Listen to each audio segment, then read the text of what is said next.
Welcome to What's Left, a weekly political discussion challenging the mainstream left. I'm Eduardo Barca with co-host, teacher and socialist Andy Libson and community organizing socialist Kenny Cepeda. We are online at what-s-left.webnode.com. Please subscribe, rate, review, turn on your notifications, share your favorite episodes, and jot down our information where you found this episode. Today will be rather personal, but also following the case of Andy Libson, with some of the latest of his work and drawing the line or holding the line, as we had also explored in the last episodes around his work and tenure. And so we'll have this dichotomy of two conversations, but also very connected and very relevant because they're happening at the same time. And we will be exploring love in the midst of tyranny, such as the reference of love in the time of cholera by the Colombian Nobel Prize winning author Gabriel Garcia Marquez.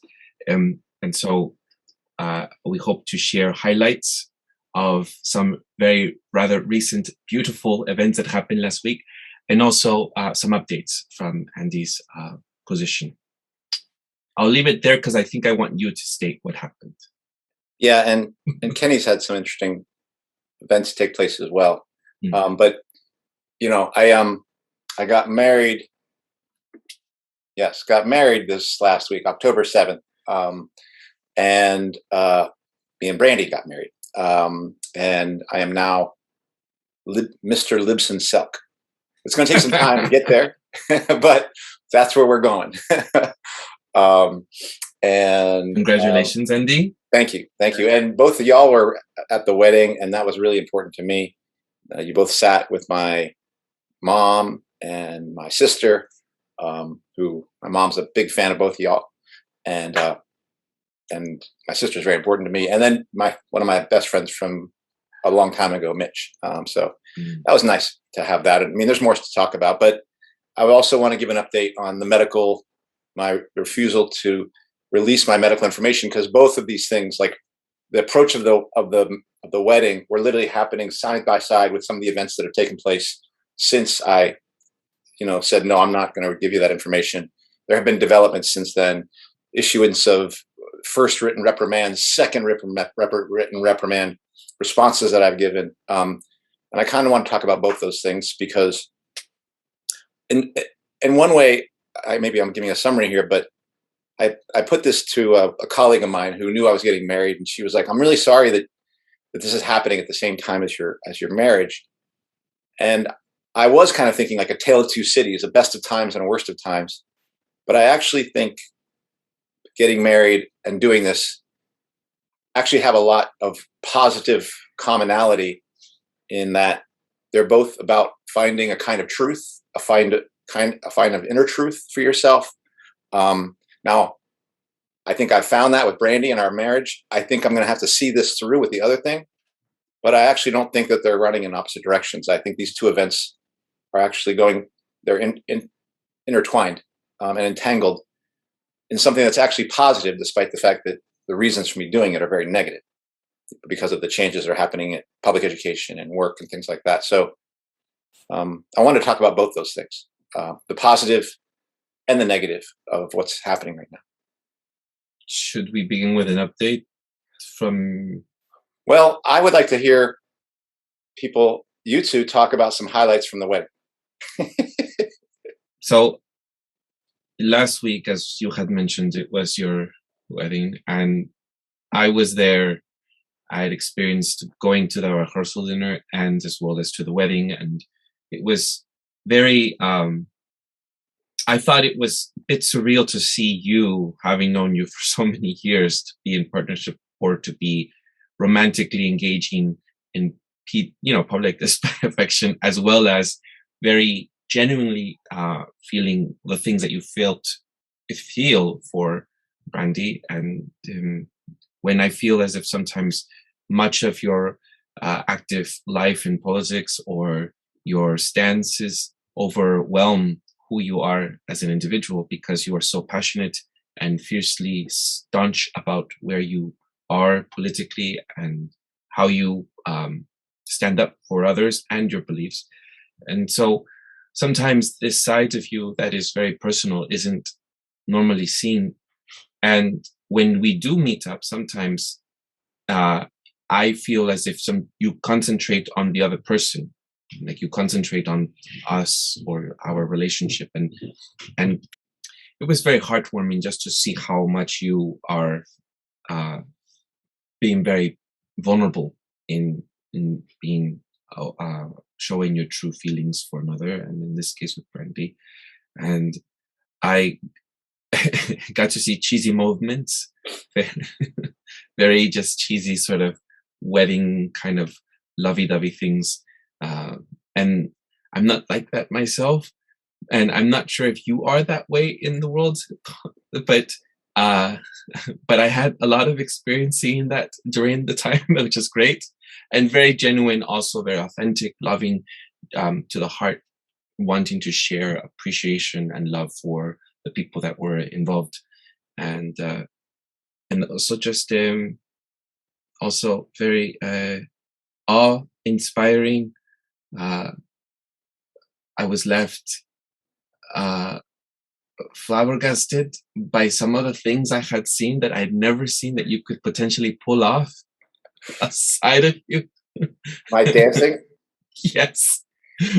Which I hope that you're sharing on this episode.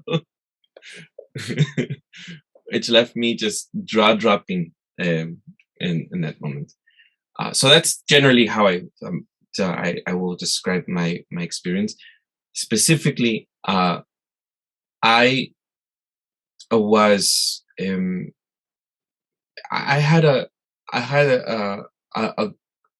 glimpse into who you are as an individual with your family. I think seeing your mother and your brother and how different they are to you, not completely different, but especially you and your brother have various differences, and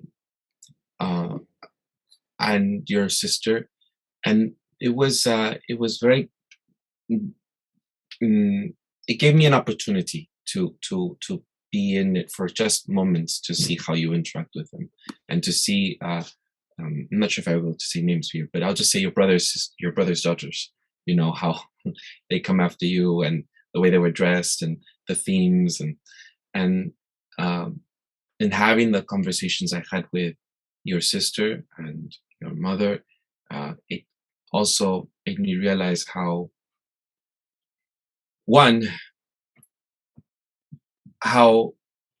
you all have come a long way from your past. I mean, it was reflected in the things that you had said, right? Like the things that you said about your sister having at some time brought together the family back together again, or just seeing those moments, talking with them, that made me feel as if there is a vulnerability that the Libson family had shared with us, which I was very much appreciative. I also enjoyed your mom's fanaticism of us, and that made me feel with Kenny as if we were two celebrities. I had no idea this is, as I like to say, like there's a cult following to films and a cult following to some underground, comics and such. I felt as if we're this small podcast that's it's hardly exists on the, on the social media, and for your mom to come up to us and ask for us to have pictures with her and to see us and to know more about us. When I was having a conversation with her, then I know of her because I have never directly spoken to her, and I've never heard her voice. I've never, I've had emails, I've seen her comments, but this was a very personal experience, and also weird that she would know some of the things that she knows of us, that it's made me feel for a moment as small celebrity status. It's funny. So I'll stop there and then I'll say other things. So for me, well, I've known you for, I think, maybe 17 years now. Mm-hmm. In some way, shape or form. We've been in each other's lives. So, I've seen your evolution, even though you are older, but I've seen you evolve in your thoughts, your love life, a bit, I think, in your politics too. And to me, I was on vacation myself, with my partner. We went to Mexico. We did things we're not supposed to do in these times, like hug people. And your wedding, was more of that, being in close contact and community with people that are meaningful to you. And, there were people that organized with you, from the ISO that I met. There is people whose lives, you've touched as a teacher and mentor. Um, and, there is your family, just like Eduardo. I was, pleasantly surprised to talk to your sister and your mother. Same situation. I think your mother and I, hi, we were best friends. We talked a lot, we danced a lot, and it was very pleasant to, just like Eduardo, to have people that listen to the show on a regular basis approach me and just have some ideas, some thoughts, some gratitude for what we do here in some ways. So it is a bit rewarding, but overall, I was really, I didn't know what to expect with your wedding. I showed up and I didn't know you were such an artist because there was acting involved. There was dancing, and I just like Eduardo. I hadn't seen you in full display with Brandee. Display of affection and just to the way the wedding felt. It was, I've never attended a wedding like that. It was very creative. Just the theme of the wedding, the entrance to the ceremony, and so it was very pleasant, and it was the cherry on top for my own journey in the last 3 weeks or so, being around elders, right, and not being afraid of touching each other and interacting and being human and open and vulnerable in some ways. And so it was very special to also see the youth that you've again influenced in all of us there, and people with strong convictions, minds of their own, and in the same space. We're not all exactly the same. We're not indoctrinated. We're just but it was just nice to be in community and just take your partnership with Brandee as an example. I think there were a lot of things that will stick in my mind, in terms of the maturity that you and Brandee showed in your vows in particular. I think that you highlighted some things that most people don't think about, especially in younger people coming into a marriage, into a partnership. You and Brandee definitely, I think, have shaped me, at least, in my expectations of a relationship, and just by witnessing that. And so, thank you for that. Yeah, this is a lot of fun to be listening to you both right now. It first of all, I could think about when I was younger how much my world was segmented, like my family or friends or sports people, like people I played soccer with or people I wrestled with. Those would all be different segments of my life, and it was frightening for me, the idea of them coming together and all being different parts of my life coming into the same place, because I'm fragmented at that point, and I think back as I listened to, for me, I had to bringing all these people together, and then Brandee's family together, which I know some of those folks as well, obviously, and then having them merge with you all. I didn't feel any fear. Like I was excited about it, and that's good. I just like that. I'm really glad that I've grown to a point where I'm not afraid of people who I care about and love meeting each other and cross-referencing or something, or anything, and so like there's so many highlights, and you all have touched on some of the things. So there's no way I could, but some things that come to mind are Kenny watching you dance with my mom, me dancing with my sister, Eduardo when I'm dancing with Brandee, blurting out, "Who is this person?" and referred to me, and everyone cracking up, including, if you watch the dance, including Brandee. Like, she's actually, I'm trying to keep my focus now because I just heard Eduardo say that. And I know Eduardo is not the kind of guy to draw attention to himself in such a setting.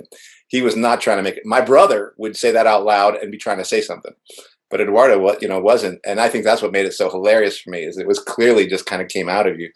And that was so, I had got such a kick out of that.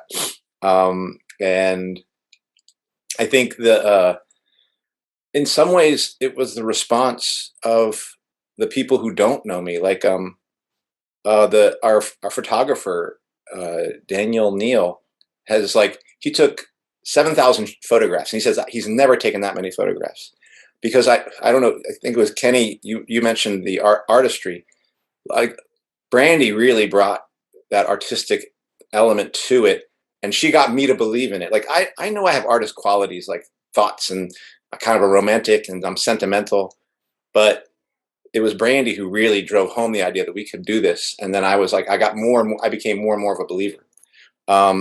And he was like, he just couldn't stop taking photographs of things, and he took some amazing photographs. But what he said was, like, he's been doing tons of weddings, and for him, it was like it had opened it up for him, like this was his first wedding to ever take photographs of. And he wrote that on his page, and I was like so touched by that. And then I also think of the caterers. We have a Russian caterers who, this woman Masha, and then a lot of her help were other Russians that she knows. And I saw in the video, I saw that they were watching our dance, so they were seeing her dance too. But they stopped us afterwards, and they were telling Brandee how amazing she is, and what a wonderful woman she is, and how lucky I am. But they also said that they have never, like, this is like the best wedding they ever attended. Like, and clearly caterers have attended a lot of weddings, and they took out paper cups, and they did a toast for us. Like, it was like late at, like, around 11:30 at night. So here we are, me and Brandee, with like 3 or 4 Russian workers, and it's just like that's a trip for me, particularly given that this was proletariat glam, particularly given the symbol. I don't know. It's just like, it really was magical. And I get to, and really just to get to wear the ring finally, so you can see those blue sapphires. Hope you can see them on there. But I love having my ring on. I love wearing it. And I enjoy it. I'm glad to be married to Brandee. Like, and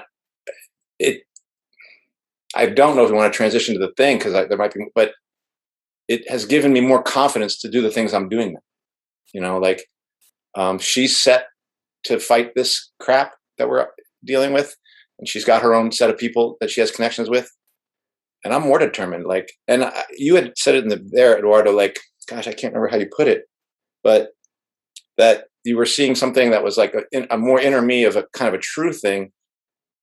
And I think you were seeing that on more like a romantic or emotional or interpersonal. But I also think that's why I think this thing that's happening with the mandates and the medical information release, I feel like I'm becoming politically truer too. And not all of it's going to necessarily mean that I'm always going to take some hard line, but that's it. I don't know. It feels like, when I heard you talk, it reminded me of what I said in the beginning of this episode, like that the finding true love is connected to finding a true path for yourself and for the people that you love. And I don't know, that's what's coming up for me. May I comment? Yeah. I thought that it was very intimate. It wasn't large. Like, I have seen some very large weddings. I have also seen very extravagantly expensive weddings, and also sometimes over the top weddings. And it was a very, very neat, artistic, and just right. It was like the Goldilocks sort of, wedding, where it wasn't too big, too soft. It was just right. And I felt as if that Brandee's energy in every detail manifested and was reflected in how much she wanted this, and how much you then contributed right after, you chased after and said, wait, hold on, I also want to do something now. Because initially, as you had shared with us at the wedding, you weren't that enthusiastic about the wedding. And I thought that was very good that you had said that, because sometimes we go to these events and they become very fairy tale like, very magical experiences, but they don't share very honest conversations about things. And one thing I did found that this was, and true to, I think, your nature, is that you would want something to be as real, like you like these podcasts or these episodes to be, which I like to edit constantly, you know, but it's like, you like to have everything so real. And so you have people sharing at the rehearsal and at the wedding about, you know, very personal feelings. And you said in that wedding, you know, this wasn't something you wanted to do. But the more that Brandee was at it on her own, and she just was the little hen who knew not to stop, you know, and you know, she's just building it. Eventually you come along. Like, that's different with the hen and the rest of the story of that story. But it's like you joined in on the work, and it was a participation of both. But let me just first give light to Brandee, though, because the centerpieces, the pictures in the bathroom where you see the, you know, the pictures of, like, I saw some of them. I said, no, that's not. That's Andy's picture of wash your hands, and the picture of him. And I'm thinking, oh, that's not Andy. That cannot be Andy. It looks so classically a picture of how it is advertised, no? Yeah. And you are there washing a hand, you know, very smiley and all. And I hope that maybe you can show that in this episode. And the details of, like, having toothbrushes and soaps and whatever toiletries that were needed, and that people were staying over. And also the sickle, and Kenny pointed it out for me, the sickle and the feather of, because this is the sign for, in ASL, so I'm doing it this way, for the socialism symbol. Right. And so it was a feather, it was a nice touch. And yes, there was glamour, but there was also, it was this, like, you know, mixture of also not as over the top, wanting to be, I think it was a good combination of both you and Brandee's way being, no?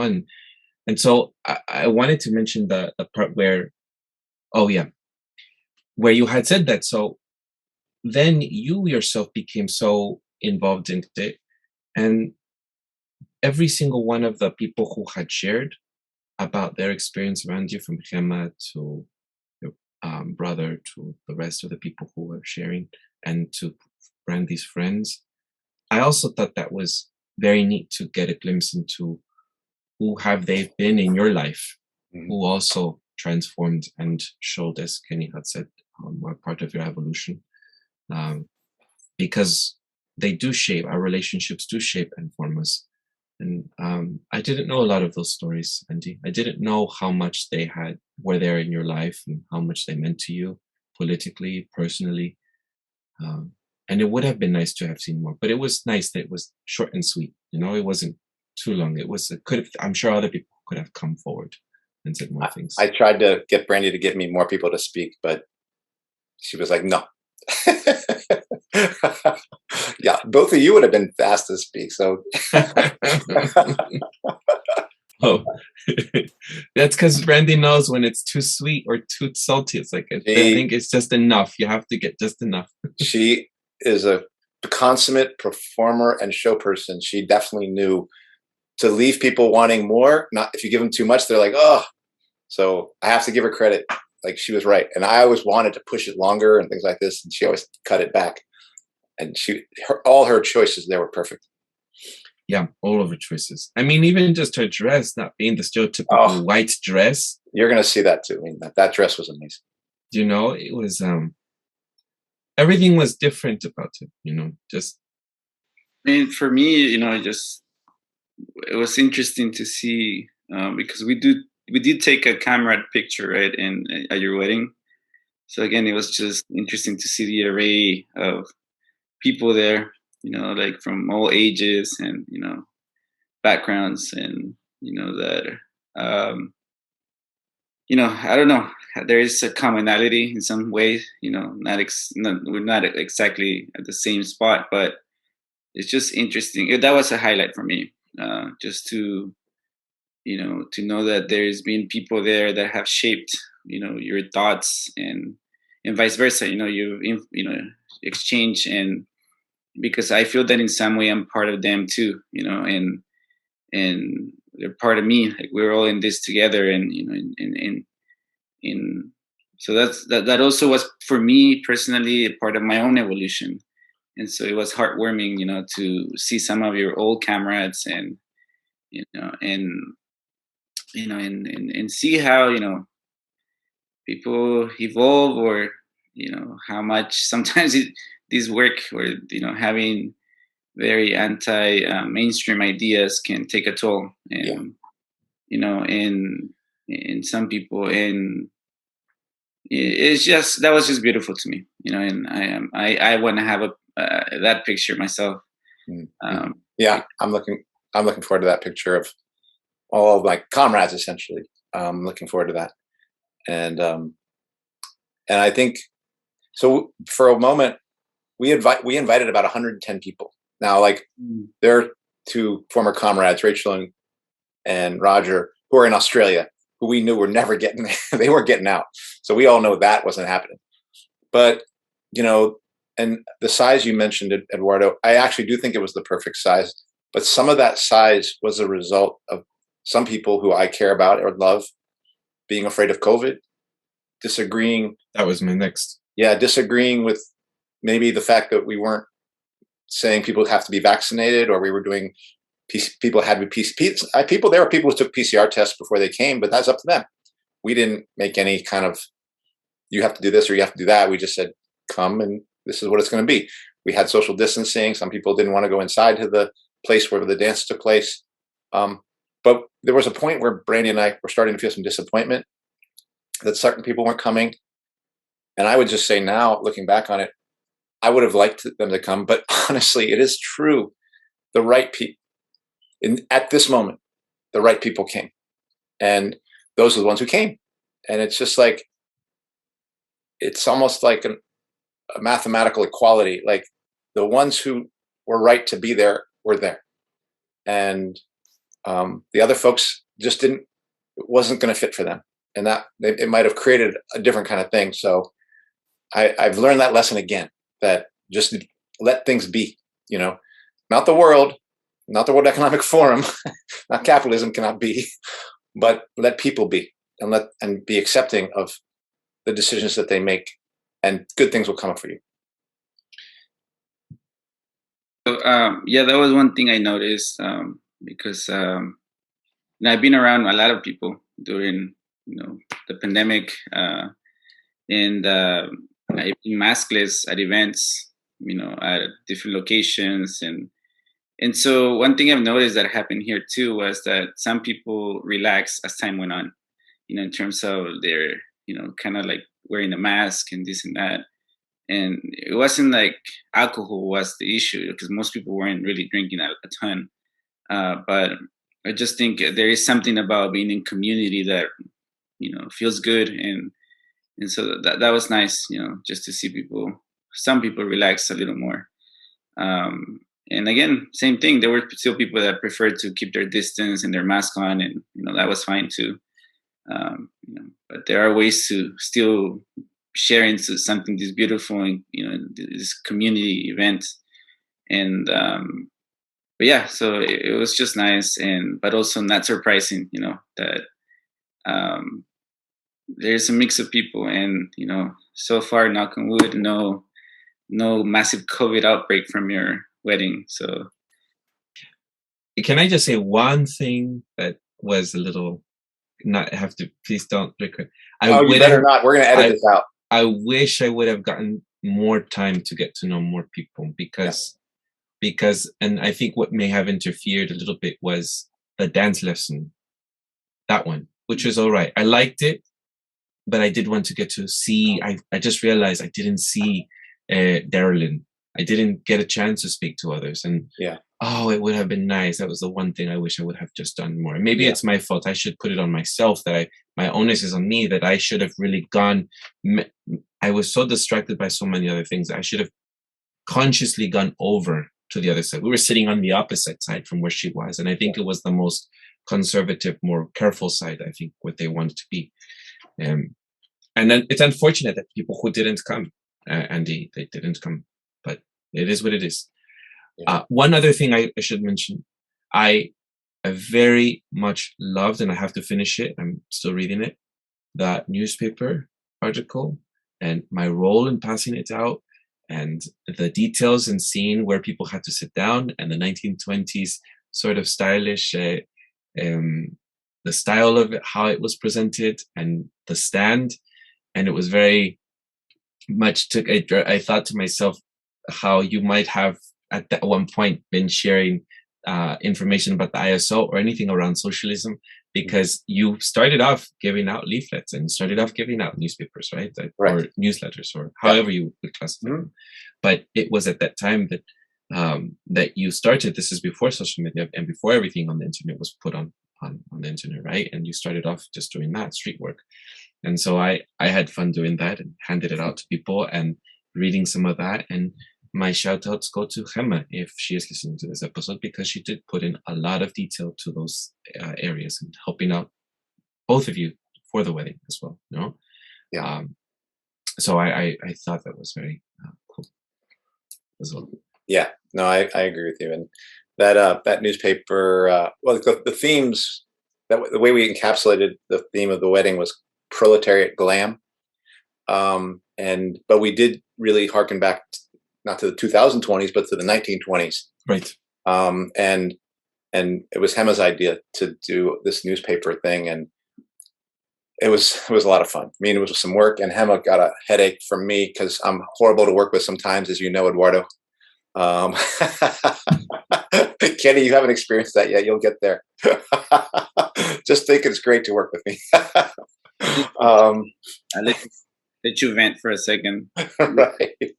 But it was definitely, I'm very proud of that. And it was connected to like selling newspapers, socialist newspapers, but also newspapers as a touchable medium, like tangible. Like that's the idea, is like touching and 3 dimensions, and all those things are going away and going into the cloud. And I think that's some of the appeal. The 1920s is not the best time. That's like the Palmer raids. We talked about it, Eduardo, in a previous episode. That's right at the time of Great Repression. But you know, it's also it was a time of the dawn of the big era of struggle.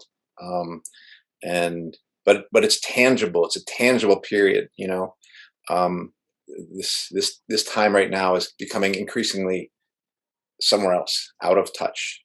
And so I think we were feeling nostalgic for going like that. And I do sometimes wonder if some of parts of Making a Revolution is going to be about going backwards to some of the things. Marxism and often doesn't speak of that way, but I wonder if there's going to be necessity not to go back to the 1920s, but to go back to some simpler elements of human interaction. And so those are some things I consider. You took it back to the original fake news. And delicious cake to end it. Yeah, very delicious. I had more than I'm supposed to have. Well, I'm just really glad that we could share this today. It means a lot to me, just to be able to hear you both, to both have you there and have you both there, and to hear you both talk about it. It's great. How is dealing with your, well, if I don't know if we want to transition there, but I am curious, how are we able to deal with what is happening at work in the background? Interestingly enough, and I'll get into it, like I'll show you the arc of things. So the wedding is October 7th, right? So the things I'm going to talk about are September 16th and then September 30th, or, you know, kind of various points of pressure that the district is applying. But to be honest, the wedding became like overwhelmed me. Not like, oh, stress, but like it felt like the most important thing. This other thing fell backwards, and it like receded in importance, like not all the way back, so I couldn't see it, but it's just my sense of the importance of the wedding overwhelmed the sense of dread and fear, and like, oh shit, here comes something, you know. So the things I'll describe now, that the processes that have taken place, all took place and are all taking place both prior to the wedding and now some events after the wedding. And I'm surprised to say, and some people have said, how could you manage it? I think the important part was for me to have my priorities straight and to recognize the most important thing was to stay on target with what was happening with me and Brandee. As long as I stayed true to that target, then I wouldn't get distracted by things that are not as critical and not as essential as my relationship with her. So I think that's what kind of helped me stay focused, is I stayed focused on the thing that was most important. So the secondary thing didn't get in my way. And what are the latest developments? Okay. So if people remember that there was a vaccine directive to release your medical information about, you must tell us what your state of vaccination and give us the authority to release it to some extent. And you can say you don't have to release it, but it doesn't look true and things like that. And I was like, no, I'm not going to fill this out.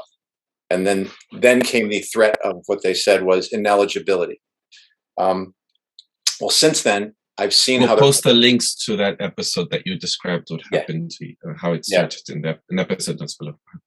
Yeah. So maybe a week and a half after the episode we did where I talked about that, I got a written reprimand. A written reprimand basically saying, for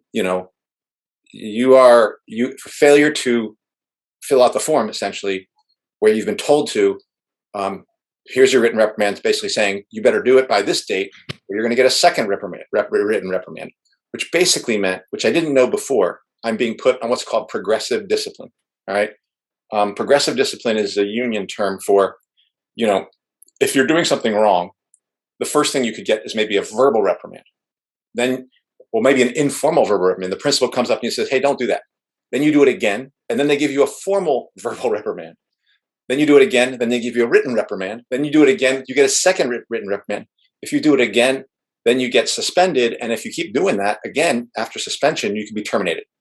So that's called progressive discipline. Does that make sense? Like each steps, but it's got to be the same thing. So I thought the way I imagined this was they were going to call me into the district office, say, are you going to fill out this form? I was going to say no. And they were just going to call me ineligible. I thought they were using that language to avoid contractual progressive discipline process. Well, it turns out they weren't. It turns out that they're going to work through progressive discipline, but they skipped to a written reprimand. And so they gave me the first written reprimand. Then if I carry on, they give me a second, right?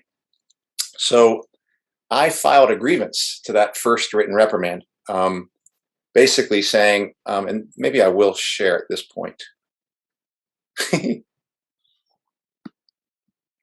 Okay, yeah. My goodness, what have Andy turned into? He turned from red sickle and red colors of socialism to red hearts. I'm going to do it this way. So I'm going to stop sharing. So this is our contract. Let's go. So I basically looked at this part. Teachers should not be disciplined without just cause. I was claiming that I was being disciplined without just cause, and that a teacher should be adequately informed of the consequences of his or her conduct.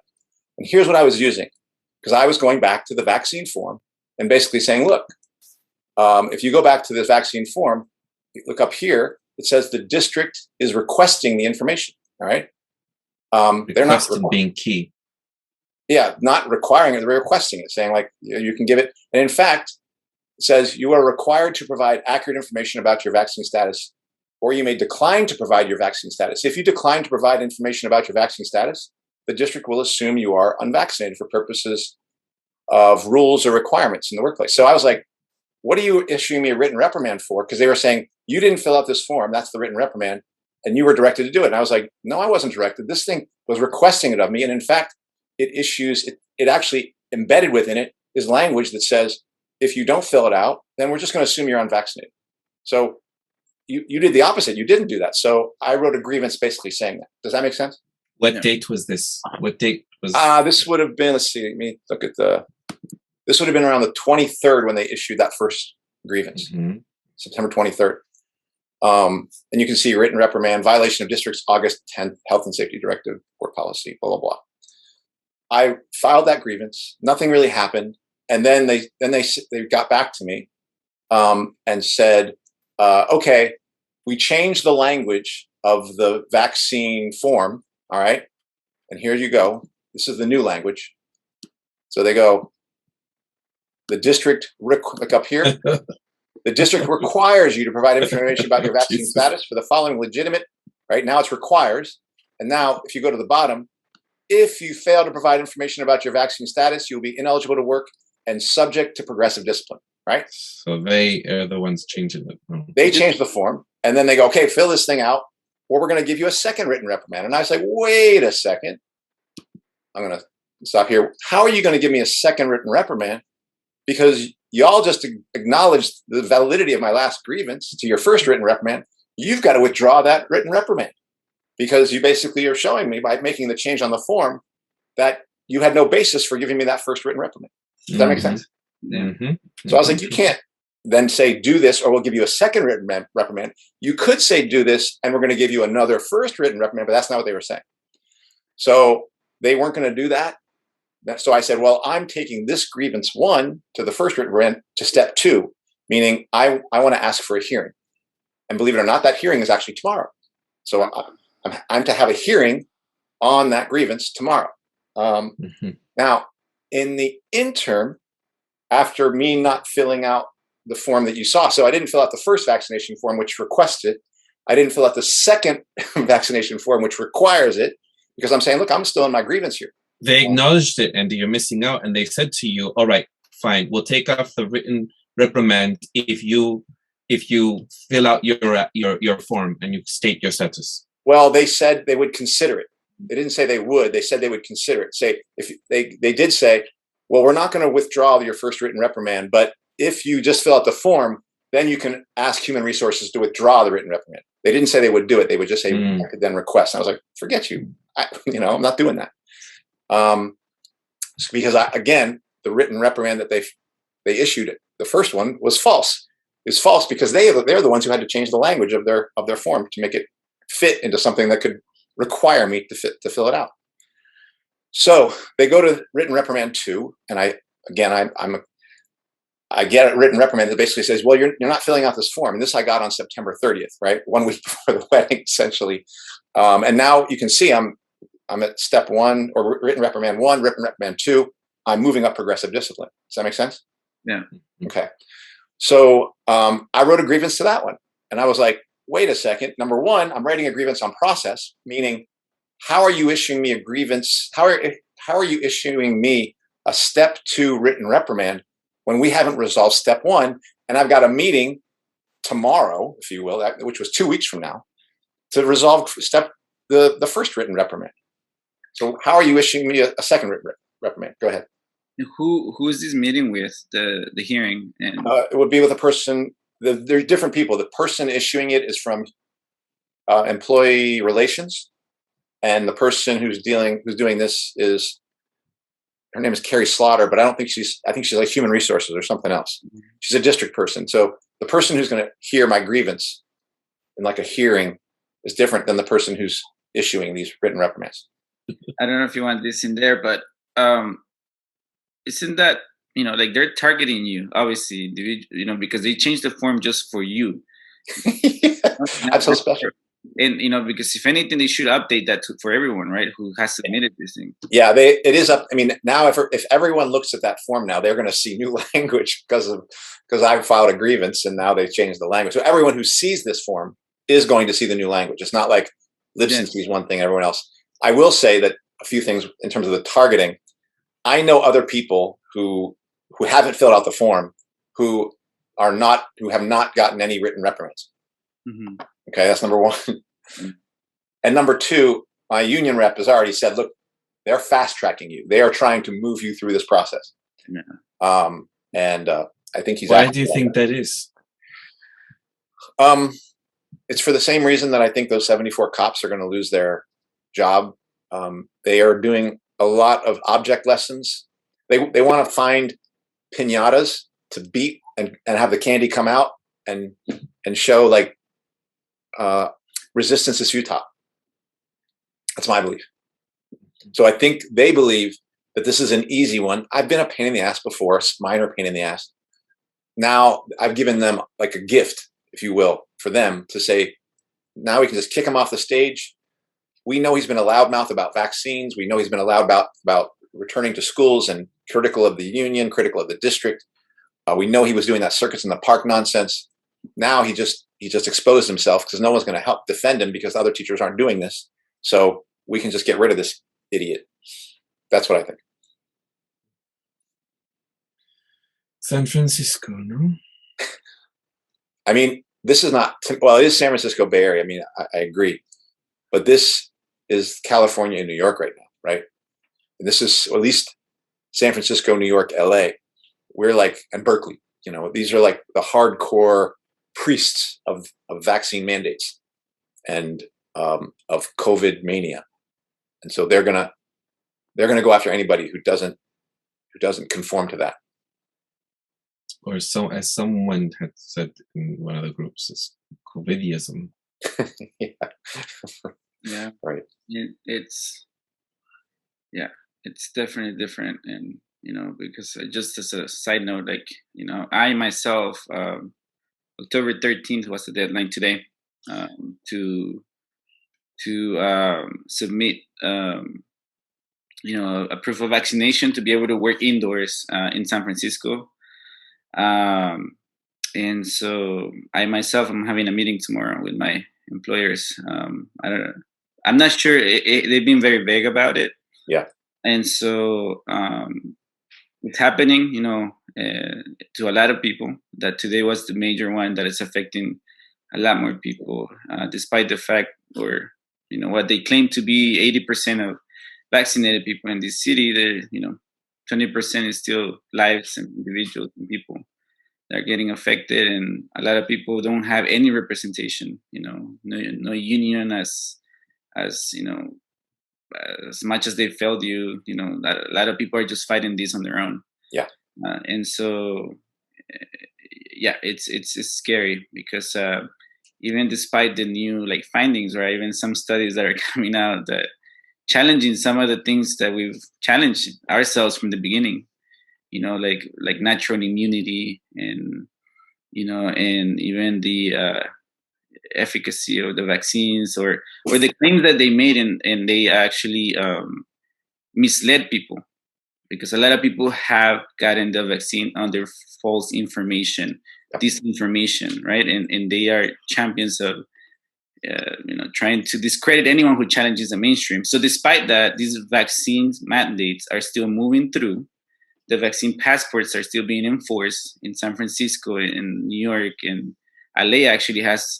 I think I came back to the United States. I was in Mexico, where, by the way, most people don't have this fucking anxiety. They are careful. There's people with masks, Yeah. you know, and but you know, here we are again, despite new evidence, even in other countries, in England, you know, that you know, I think there was a study in England that found, you know, that the risk of kids developing the heart issue, you know, Heart inflammation.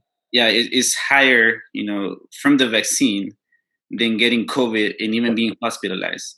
Yep. And so science is not being followed. At this point, this is very much about strong arming people. It's about compliance. It's not about scientific evidence, because there is only one truth, and this is the truth that is being pushed in New York, San Francisco, Los Angeles, Berkeley, like you mentioned.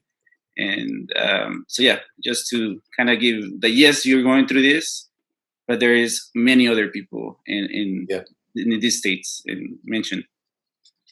Yeah. And because YouTube is becoming way more strict about what we say. I just want to point out everything you are saying. The UK's Vaccine Advisory Board, the JCVI that you're referring to, Kenny, is the advisory body that is refusing to give the green light to vaccinate healthy children aged 12 to 15 years old on health grounds alone. And politicians are overriding that. So, and we're about to approve here, right? Like younger kids,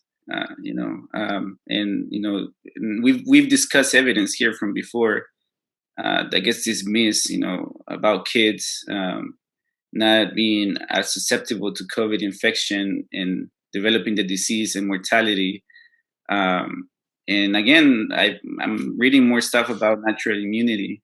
I'm not saying go get COVID, but given also I think the massive campaign of disinformation in terms of the actual how widespread COVID has been. I actually think the numbers are misrepresented. I think a lot more people have had it, and so meaning the implications are that a lot more people have had natural immunity than we've been led to believe.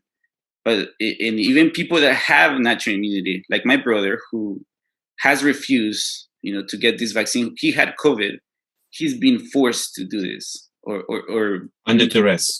Under duress, and so many people have. And and the more you talk to people, and the more, at least I've been open about it, the more people voice their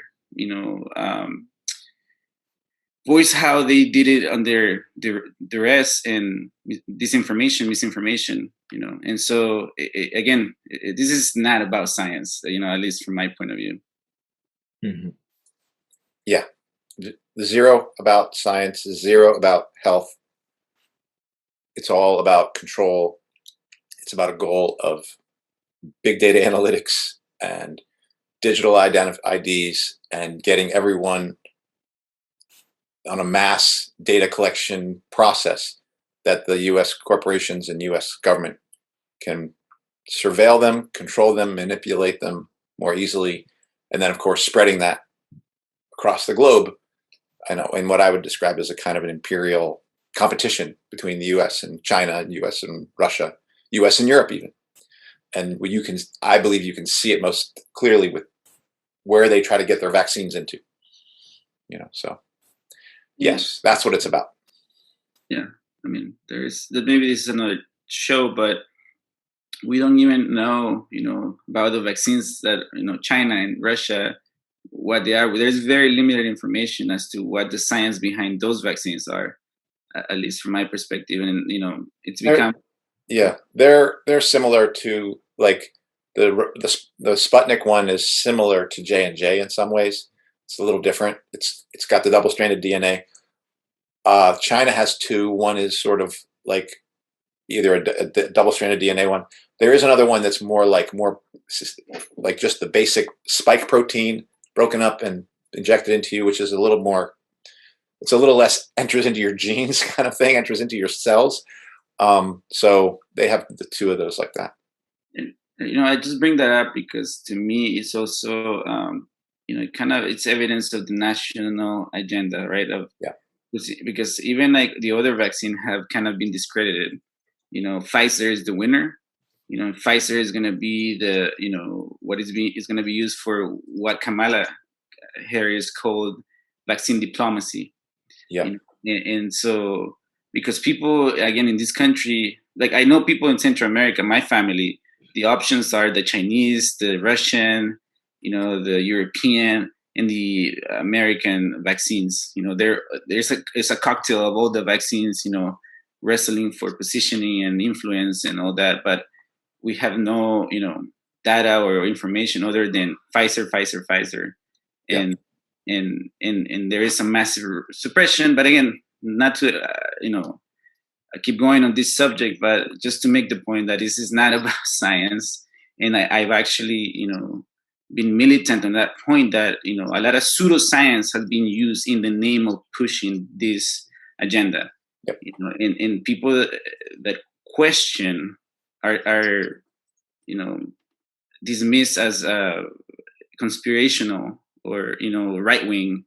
When in reality, even the thousands of health workers in New York are facing termination, right, because of their firemen, and other people who have been in the front lines, right, like, through the pandemic crisis or whatever. Yeah. Should I carry on with the thing? Okay. Mm-hmm. So where did people feel like they were left off? So you have your second reprimand. You have for not filling for not filling out the new amended vaccine form. So this work probably requires me to share my screen again, because I write a grievance to that, basically saying this, basically going over the process, saying, look, you can't issue me, this is the second written reprimand, you can't issue me a second written reprimand when we haven't even resolved the first. So I said that there's a procedural problem with doing this.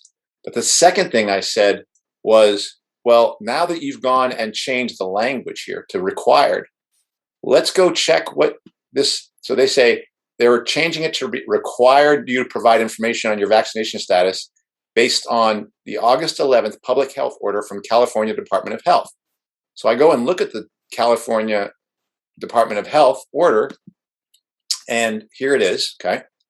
California Department of Health, August 11th, right here. And lo and behold, I look down here in section 2, and of course, the order applies to the following facilities: public and private schools serving students in transitional kindergarten through grade 12. That's me, okay? And it says this right here: workers, let me see if I can highlight it here. Workers who are not fully vaccinated or whom vaccine status is unknown or documentation is not provided must be considered unvaccinated. And I want to highlight this word must, because must is a very powerful contractual word or a legal term. I basically wrote and said, look at this. This thing is basically saying, this is a directive to you from that order that you're saying that August 11th order is telling you you must require me. And this thing says, no, if I don't give you the documentation, then what this thing is telling you, this is from the state of California, is that you must think I'm unvaccinated. So that's on to you to assume that I'm unvaccinated. And then you get into the whole PCR test and blah, blah, blah. You like weekly PCR test, which I've been doing. Okay. And so I'm like, I'm not out of compliance with the requirement. I'm claiming in my grievance that you're out of compliance with the state order, because you're making this a directive when the state order itself basically says, no, you as the employer must assume I'm unvaccinated if I don't give you that information. It doesn't say anything about you must get that information. That's on you. You're doing that. So that's the current claim I'm making in response to written reprimand 2. Do people see the difference between? So they didn't say anything for a little while. And now, as of like maybe yesterday, they're basically saying, all right, we want a hearing with you. or we want you to meet with district lawyers, which is basically, that means what they've done is they've blown through written reprimand 1, they've blown through written reprimand 2, and by saying they want me to talk, and this is going to happen tomorrow, on the same day that I'm also supposed to talk about my grievance, separate meetings, okay?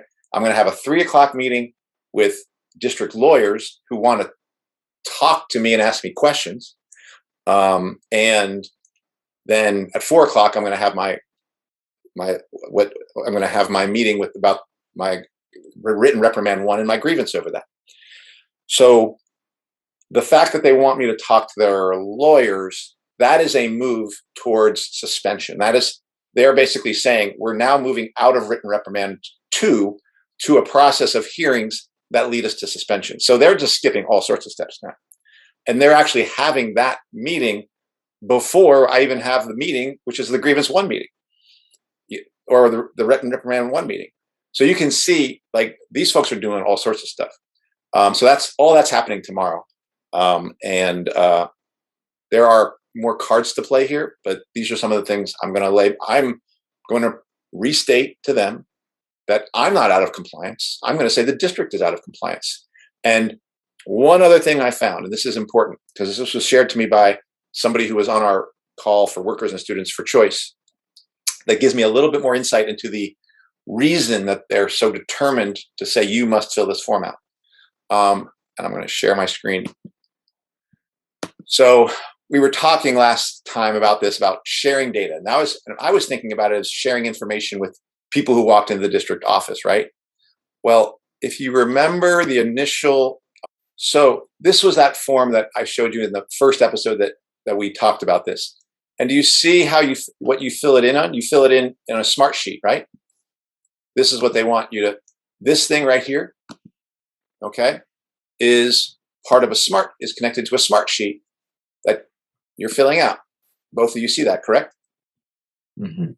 All right, well, let's look at the smart sheet thing. Smart Sheets Inc. is headquartered in Washington State, blah, blah, blah, okay? Smart Sheet Inc. may share personal data with our affiliated companies. And here's what it says. We keep your personal data for as long as reasonably necessary for the purposes set out in our notices, blah, blah, blah, or if applicable, in accordance with the relevant terms of an agreement between you and Smartsheet. We will keep your personal data longer if required for tax or accounting purposes to ensure we would be able to defend or raise a claim to resolve disputes, enforce our contractual rights, or where we have legitimate need, though we will generally not keep personal data for longer than 7 years following the last date of communication with you. It says personal data we collect may be transferred to use, stored in the United States and other jurisdictions in which Smartsheet, our affiliates or service providers are located, and may not guarantee the same level of protection of personal data. By providing us with your personal data, you agree to such transferring and or processing. All right. So, and it says, and if you object to our processing your personal data, we shall then have an opportunity to demonstrate that we have compelling legitimate interests which override your rights and freedoms. In addition, you can object to the processing of your personal data for direct marketing purposes, which includes profiling to the extent that it is related to such direct marketing. This is where this information is being shared. It's being shared in Smartsheets with Microsoft, who's basically going to use that data in that hidden contractual way. So I'm sitting here playing small ball over here thinking this is about the district, sharing it with parents, which itself is bad. But they've already, by getting me to agree to put it in Smartsheets, that shit's everywhere, anywhere they want it. So, and then they say, oh, click on it if you want to keep your privacy. That's why I was saying that whole thing was a lie the whole time. So what this really is a collaboration between Microsoft and the school district that the union has no contract relationship with, that is now being used as the terms of my employment with a company that is basically saying, like, we work with you, the district, and they have to give us this information, which is Smartsheet. So that has to go to Microsoft, and they can threaten me with a loss of termination if I don't give essentially Microsoft my information. We have no contractual relationship with Microsoft. Ours is with SFUSD. And UESF has agreed to this. So they're essentially agreeing to a private company coming in that we have no contractual relationship with, essentially establishing the terms of our employment. I mean, that's just a few of the problems here. So this whole thing is a giant mess, but it's not a mess it's a mess for workers, but for corporations and for the state, again, public-private partnerships working together to dismantle contract, dismantle workers' rights, give away your privacy, and have us, and now for situations where teachers are essentially saying, you should sign, and my union is saying, their advice to me, sign the form and get vaccinated. That's their advice. You can see, give up your shit to Microsoft. So it's, that's what I'll be talking. I mean, I'll be talking about some of that tomorrow with these lawyers, and I'm told, you got to tell them the truth. I'll tell them the truth. But I'm also going to have some questions about him. And I'm also going to basically say that this entire proceeding is, because it's recorded, is irregular and wrong and skips the process of the grievance number 1 that I filed and grievance number 2. You've already moved now to starting the beginning of a suspension process. And I have 2 grievances that you haven't even heard yet. Because this meeting that we're having right now actually happens before the hearing for grievance 1. So, again, it's not surprising. This is the land of legal illusion, that we have lived in for quite some time. But corruption. And exactly. And it's but I'm determined to see this through, and I feel like I'm learning a lot. And this is the way I'm going to fight it. I don't believe that the sense of my argument, that is, my argument can make 100% sense, be 100% airtight. They can still find against me because that's how things are going right now. But this is how I'm going with it. Yeah, it's amazing, and concerning, that some of these things would have flown over my head, just that language, and I think it probably has over a lot of people. And obviously you have the context of, what's happening in the background, that this is beyond just that. It's not just like, why are you being difficult, type of thing. There is a lot of at stake here. I do have a question, and again, feel free to keep this here or not, but you're talking to lawyers tomorrow. Do you feel you need representation, like of your own, or? There'll be a union representative there. If we go to another hearing after that, that's when it gets a little more serious, and I would get a union lawyer to come with me to a second hearing called a Skelly hearing, if it proceeds beyond. And during a Skelly hearing is when they would be deciding the terms of possibly giving me a 2-week unpaid suspension. And so now you mentioned the union twice, like potentially, right, representing you, or there's one tomorrow and potentially a lawyer. Do you think they actually have your back? No. Is it just like optical, optics, and why? Yeah, why don't they have your back? I mean, at this point, or? I mean, it gets back to Jake's stuff about the AFT and the NEA, and that these folks, and Eduardo has seen this with our union leadership, they are all bought in on the narrative. They've already bought in the entire narrative. They've already accepted that it's about safety and that it's about keeping teachers vaccinated to keep them safe, and even doing more remote work to keep us safe. That framework, which one could say that our current union president, vice president are being dupes about a little bit. But if you go higher up our union, they are not being dupes. They know that they're in it with Gates and the Rockefellers. Like they know that they are sleeping with the enemy, and they've chosen to do that, and they are going to sell our asses down the river. And the union members, the union leadership, many of who I know personally, and I keep saying it because I'm upset with their positions, have publicly on their social media and elsewhere, and in schools, at assemblies and other town halls, have publicly declared their positions on vaccine mandates, and they fully support vaccine mandates. So it is very sad to think that you cannot have a union representation that is going to be objective, that is going to be there to be able to represent you because you are a union member. And a union is supposed to be there for workers and not for the state. And they'll say flowery language in their emails around, and we have already shared this already, about how they're just trying to comply with the state because that is what is required of them, and they cannot supersede the state requirements. Well, that's a lie. That's false. We've already stated why in previous episodes. That is because when there are other issues that are brought that are also being required or mandated by the state, such as budget or immigration status or any sort of thing around that, the union has resisted and has shown solidarity with workers if they were immigrants or trying to declare immigration status from families, etc., or even if there were budgets that were supposed to be, well, this is what we have, this is the money we have, and the union says, no, we can do more than this, and we're going to push for more because we're not going to be complacent or satisfied with it. So they have shown in previous moments that they can stand up, and they're not doing that this time. They just want to defer to the rules at this moment. So I'm disappointed in them. And I also know them personally and where they stand, and they have said mean things, such as saying, well, this is a direct quote. They have said, I hope anyone that is unvaccinated is not allowed to ever enter a public space ever again.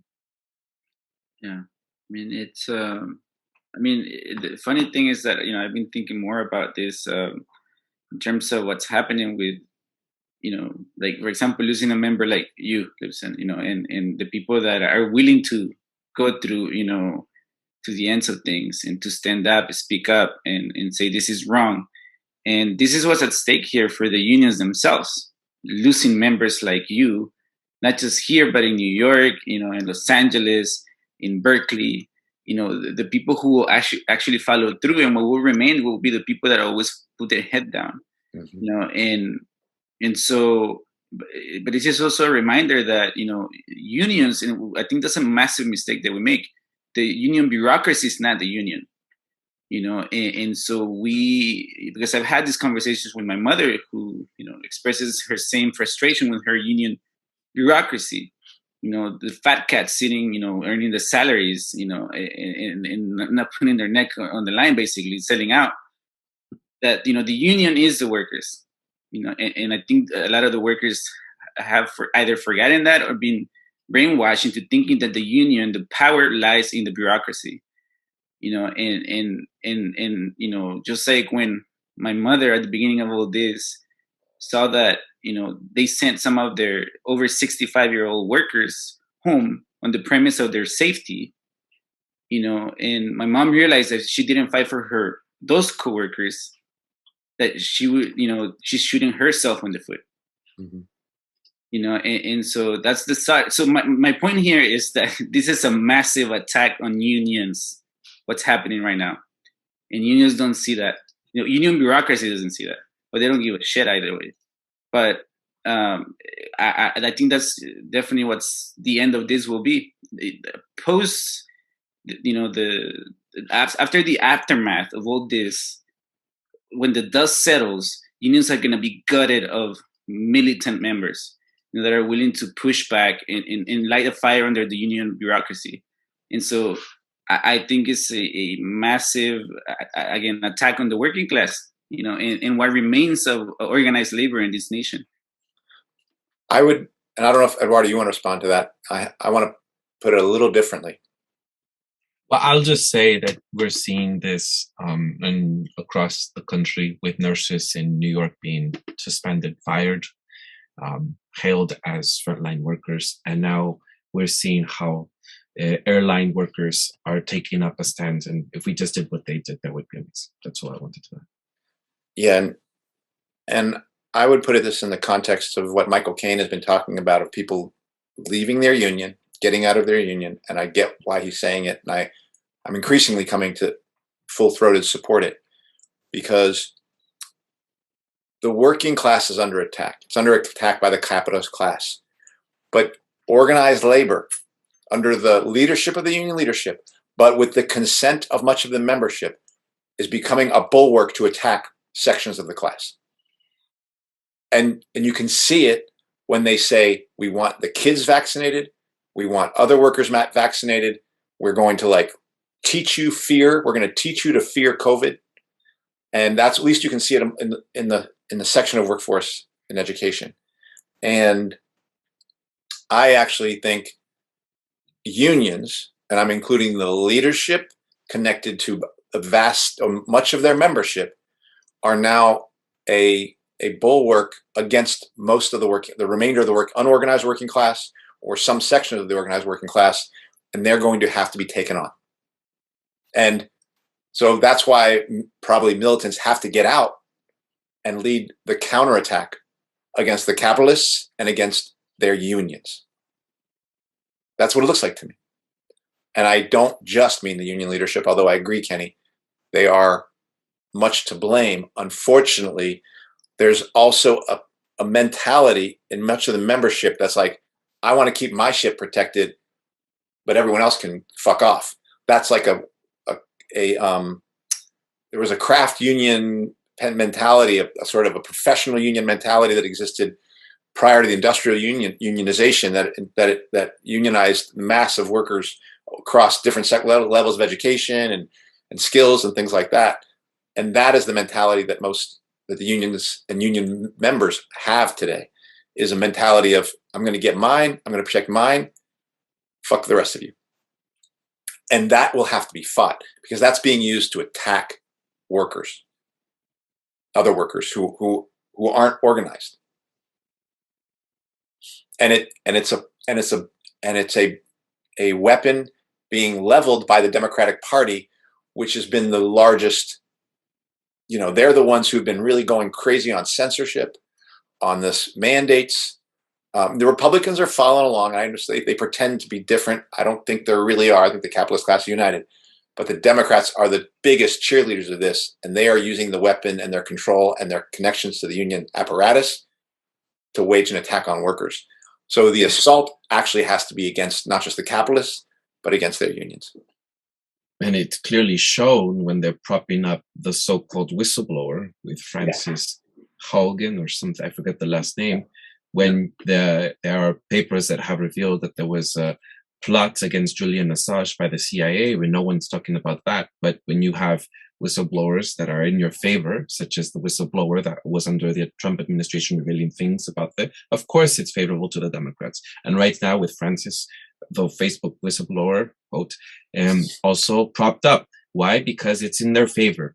So of course, what is this call for? It's for more censorship. I don't doubt that social media affects girls and affects children and affects teens. Of course, I think we've all know that intuitively, but this is not about that. This is about, in the name of children, again, like Apple trying to talk about privacy, going to be entering your messages if you're talking to underage people, like if I talk to my cousins or something, right? It's going to be given a Trojan horse into your phone.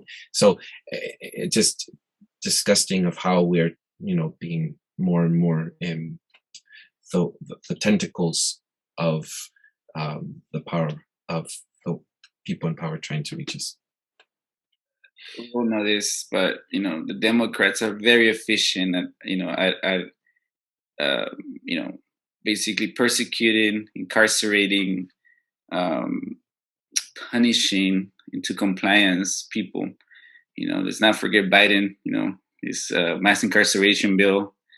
Let's not forget Obama's 3 million people deported.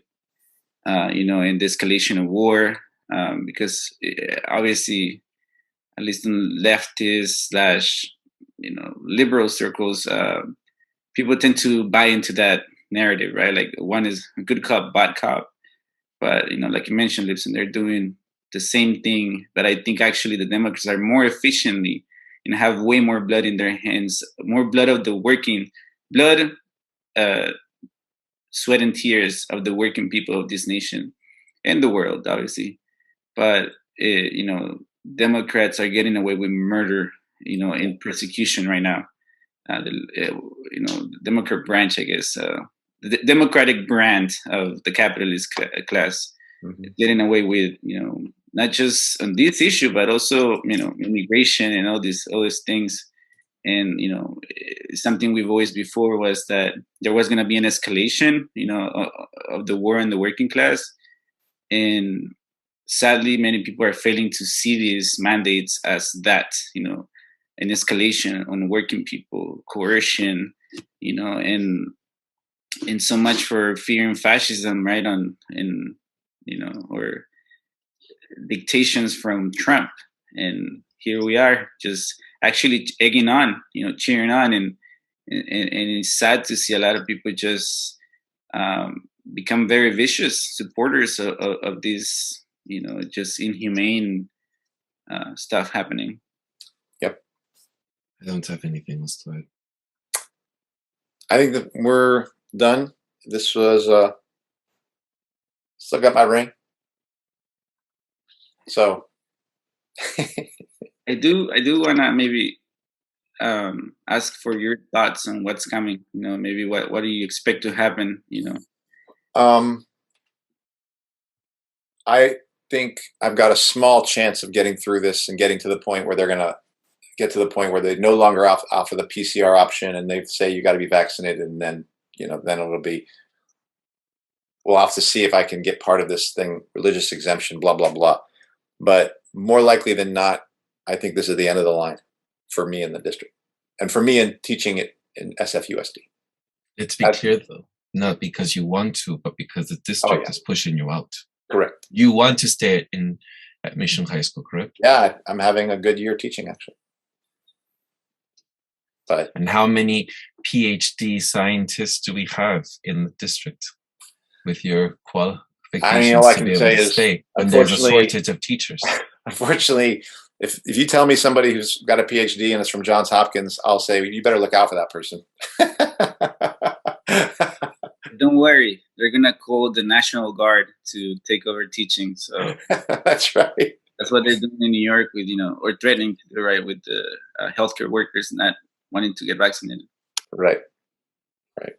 But yeah, I mean, I do believe I'm a qualified teacher, and I think I do a good job. I do a good job, and I think my students appreciate my efforts and some of the skills I now have. I think they're going to be in a worse situation if they have another teacher. But I don't think that's what this is about. This is not about education. This is not about health. This is about control and do as you're told. And if you don't do as you're told, there's no place for you here. And where is this being reported but on what's left? That's right. And this episode has been about finding where your place is. And so I think I have found where my place is. And I'm in the process of finding where my place is not. Well, you can always move to Mexico. I've been offered exile. What's it called when you hide someplace? Exile. No? Yeah, but hiding in Nicaragua. Hideout. Like Asata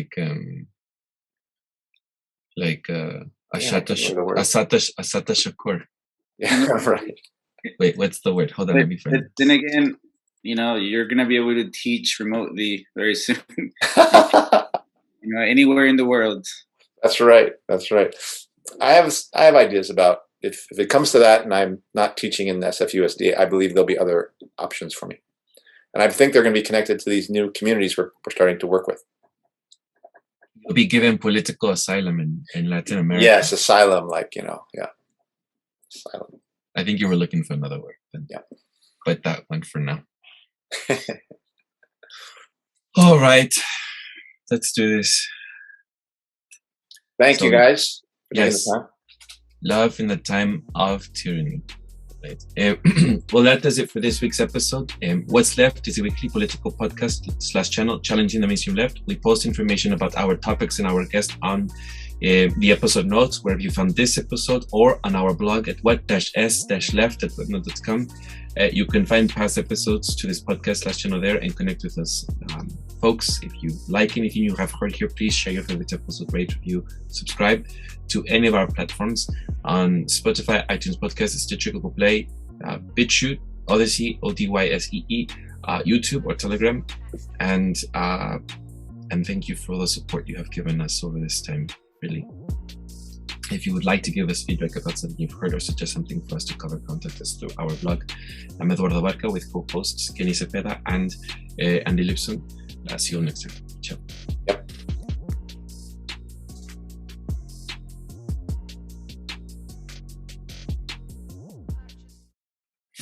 Okay, this is embarrassing. All right, we're looking good here. I feel like there we go. Even more embarrassing. All of this stuff. I have tea today. I don't normally have tea. Married life, man, changing you already. And he's going to be on me about this. No, it's good. Yeah. He's going to be watching me like a hawk. He's going to say, okay, I know the steps. I'm going to watch just to see if you're walking them or not. He's going to say, are they stairs up or stairs down? Let me see which one's happening. Let's just say I believe in Brandee.